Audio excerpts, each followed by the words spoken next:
Hello everyone, and welcome to the 12th concert in our Bite-Sized Baroque series.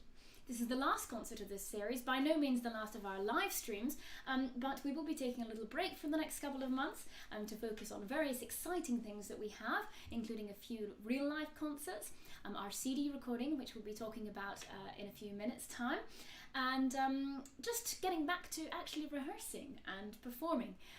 So today is a programme of favourites from not just this Bite-Sized Baroque series, but also our previous series last year, in which we explored all different kinds of repertoire here from home.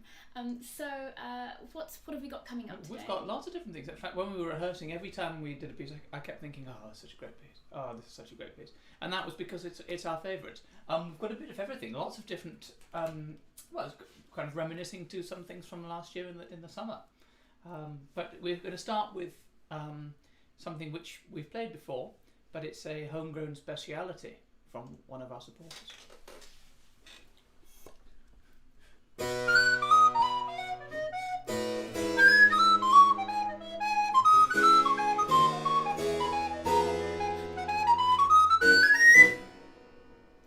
This was a really fantastic little jingle written for us last year by David Pennant, one of our supporters.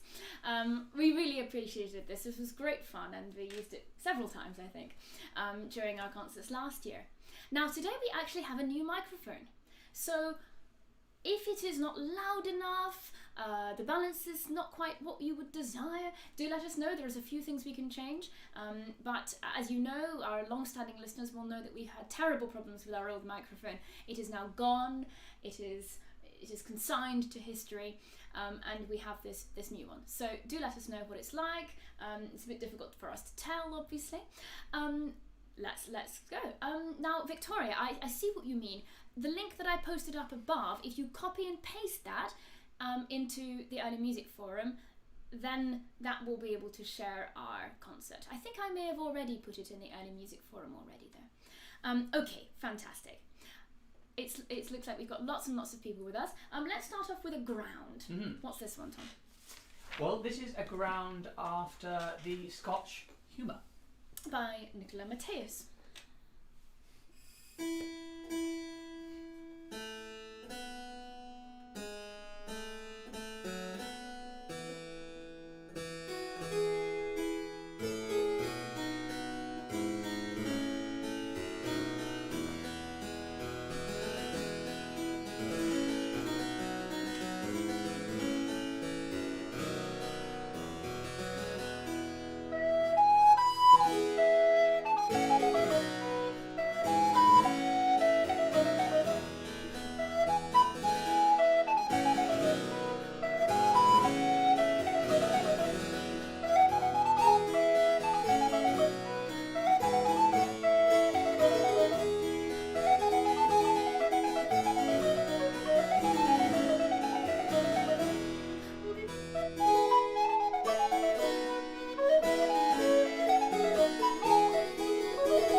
thank you, everyone.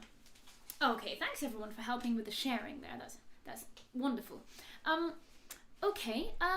Speech is a bit quiet. If anyone else finds this speech a little quiet, let us know, and we'll speak up for now anyway, but we can always move the mic a little closer. Okay, fantastic. So now we have some Babel. Tom, tell anyone who doesn't know a little bit about Babel. Yeah, well, Babel has gone down very well in these concerts, and a lot of you have written in to say how much you've enjoyed listening to Babel. William Babel was a London organist and violinist and harpsichordist and composer, of course. He wrote a lot. He's famous mainly, again, it's a slightly cruel thing of history. He's mainly famous because of his Handel arrangements for keyboard. So that's the reason that a lot of people know him. He wrote quite decorative music, actually. He seemed to be, of course, everyone was doing this type of decoration, but he seemed to be very keen on writing it down, which is very helpful for us because we can sort of see how extravagant some of the decorative lines are. And he was the organist of All Hallows Bread Street. We're going to play 2 movements of the G major sonata, one of our favourites. It's just a wonderful piece, isn't it? Just a really wonderful piece. Beautiful.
I love Babell. And of course he has wonderful concertos, which I think we're going to do with a full ensemble, hopefully. There's a lot of music by him. Lots and lots and lots. Yeah. Florence is so right. That ground does need a bit of improvisation. I think we should do it as a full ensemble, and then we can all do different things. That would be really fun. That'll be fantastic. The ground. Hello, Shan. Nice to see you. Hello, everyone. Now, for another bit of an old favourite for us, actually, a piece we've performed many times in concert. We're going to give you one movement from Bach's Organ Trio Sonata BWV 525. That's the E flat. It's the Trio Sonata number 1 for organ, but we're going to be playing it in the key of G major because it's what suits well to the recorder. It's really a great joy to play these pieces as a duo, or even in a bigger ensemble. But if we did it in a bigger ensemble, then I wouldn't be able to have the second line of the Trio Sonata in my right hand. So I would be only doing continua. So we make just a 3-part texture here. My right hand and Mary Janet's part, imitating each other a lot with this very simple and beautiful dialogue, and the left hand is providing the bass.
This gets in my head whenever I play it for days and days. It's just so catchy, but also just so intricate and well thought out, and it's just such an amazing piece. Okay, so now we're going to play, if I'm not mistaken, two movements from a sonata by Anna Bonn of Venice. And you'll remember that we had a whole week of women composers last year, and in most of our, quite a majority of our programs, we do try to include a work by a woman composer, even though this is somewhat difficult in the 18th century. But Tom has found quite a lot of wonderful composers, often organists in the city, or various different fantastic and interesting women whose music we've been able to play. So Anna Bonn of Venice, for those of you who haven't heard of her before, was a wonderful composer. She actually studied music from a very early age in a kind of conservatoire in Italy. Her parents were both musicians, which probably enabled her to do this. And she actually composed these flute sonatas when she was only 16, which is very impressive indeed, but she had had musical education for some time previous to this. So we're going to play the second and the third movements of her sonata in D major. Ooh, wrong recorder.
joyous piece, that.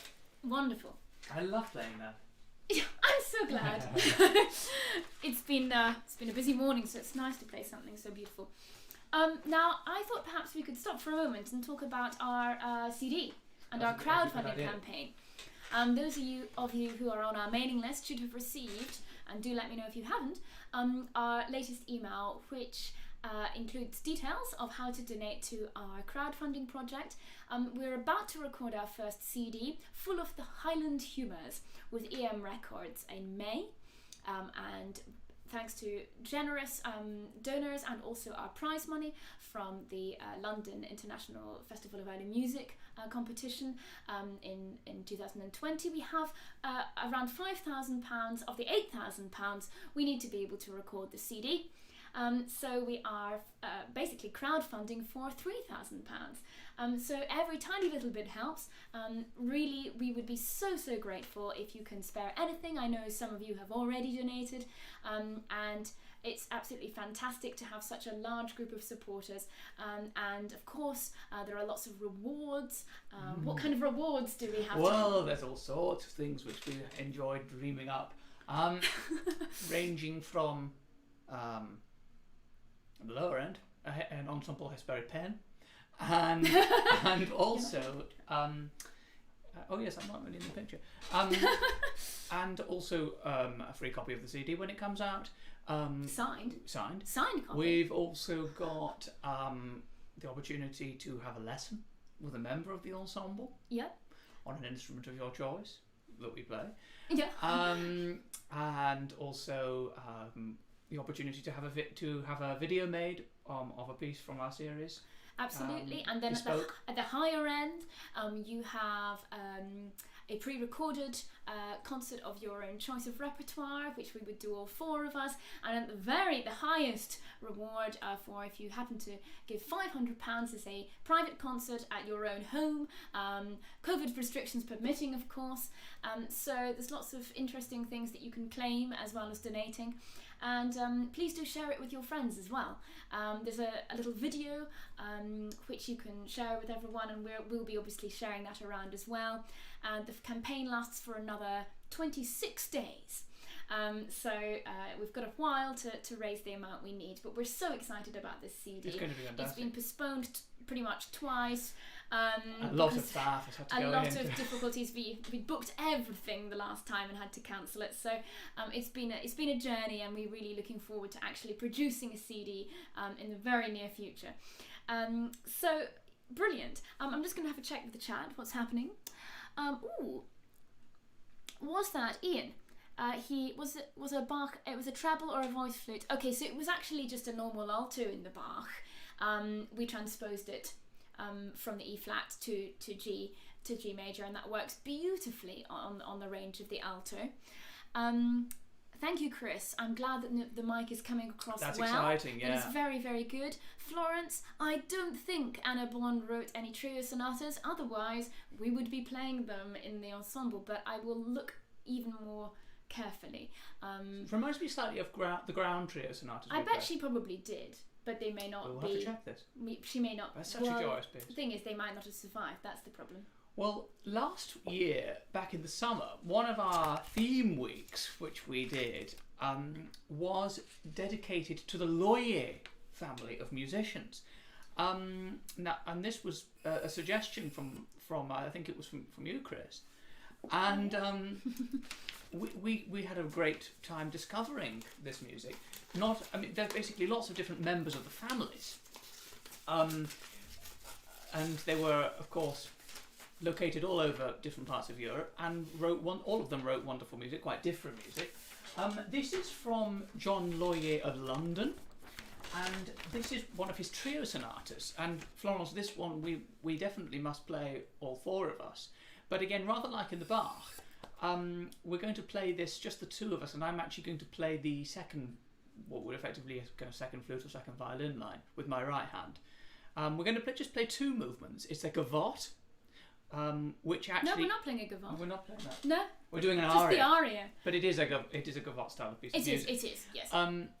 And it is for just flute solo and continuo. And after that, we do a final allegro. which is where I change and my right hand becomes the second violin line. So John Loeillet of London, Trio Sonata in F major. 2 movements.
Thank you very much.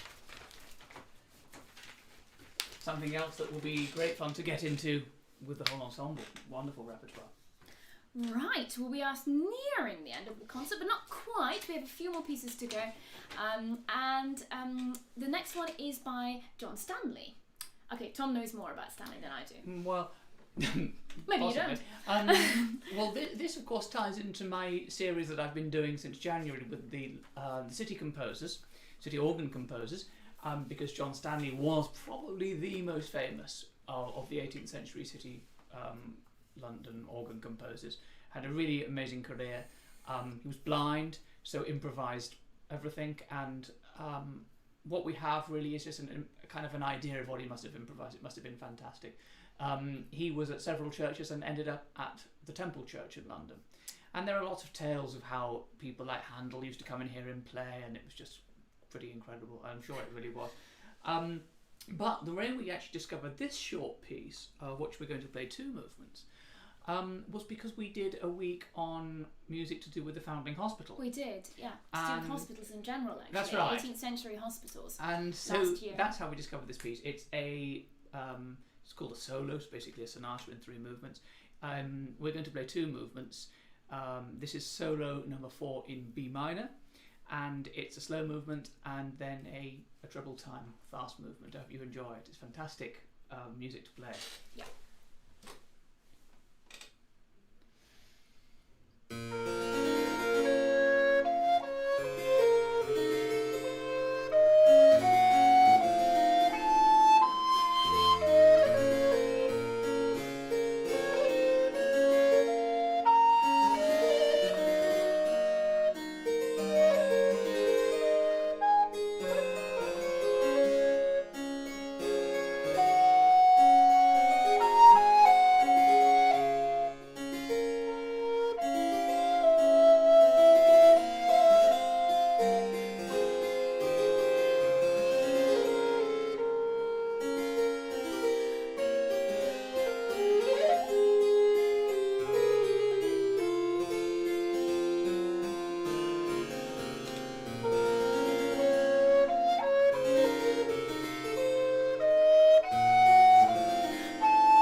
really fun to play. Quite difficult on the larger voice flute instrument, actually. Quite intricate, but a beautiful piece. Fantastic piece. Hope Okay. you enjoyed listening to it. Now, yes, we're now going to play a very quick Scots tune, because I know that everyone would feel most aggrieved if we didn't play a Scots tune. It's one of our favourite ones. We've played it in several concerts, actually, over the last year or so. It's called The Jukstang or My Daddy, and it is just some fun, really. By William McGibbon. By William McGibbon, yes. At least arranged by William McGibbon. The tune is traditional.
Oh, thank you very much, everybody. Yes, Chris, we couldn't not revisit the Loeillets. No, we will be revisiting them again. Indeed. Thank you for the clapping. Yes, it's very difficult to clap on you. I mean, we know you're there appreciating it, so thank you. Second last piece, just a short one. My mum's favourite composer from our series is Sammartini. And we have played lots of different pieces of Sammartini, haven't we? We've done a lot, yeah. I think 3 or 4 different sonatas. So this is actually a movement we haven't played before, so it is something new. It's the middle movement of his sonata in B-flat major, and it's very dramatic indeed. We started rehearsing it kind of last night, so hopefully it'll go well, but we'll see. Tom, I think you're going to start off with... Oh, no, you're not. No, you've done your preludes for today.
very lovely movement. Oh, Sue, don't worry. Sue has said, what? No James Oswald? Don't worry, we're not going to finish on such a sombre note as that. Here's a clue to the James Oswald we'll be playing in a second. Before we play that though, let's just say thank you to everyone Absolutely. so much.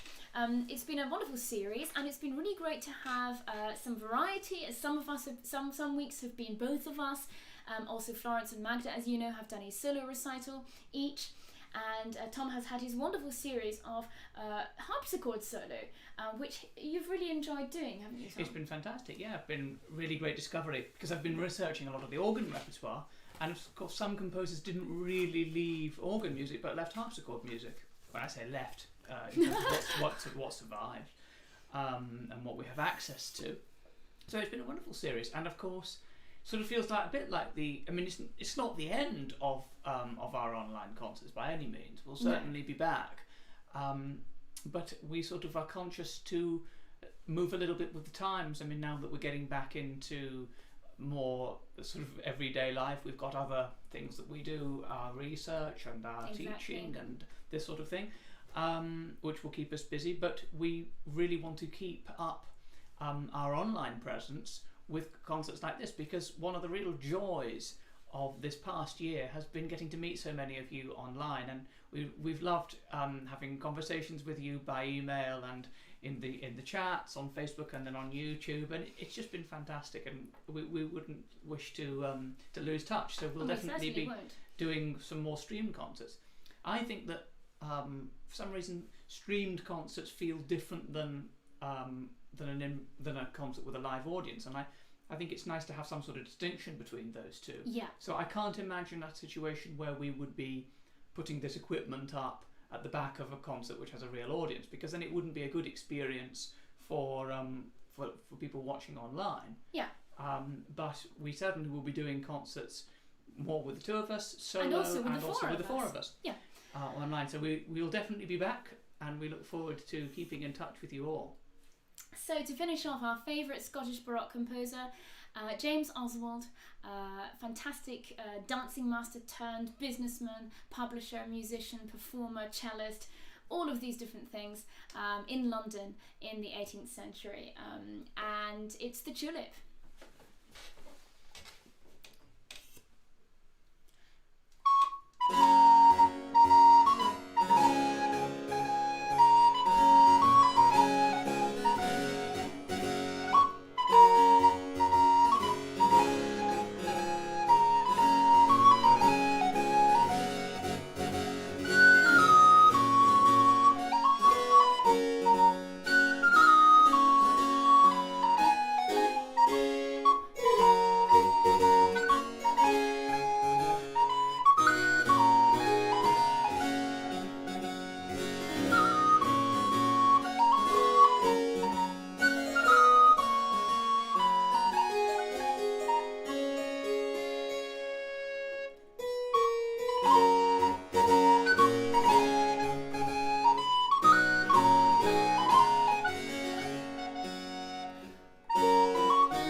Thank you everyone so much and see you soon. Take care, everyone. Bye-bye. Bye bye.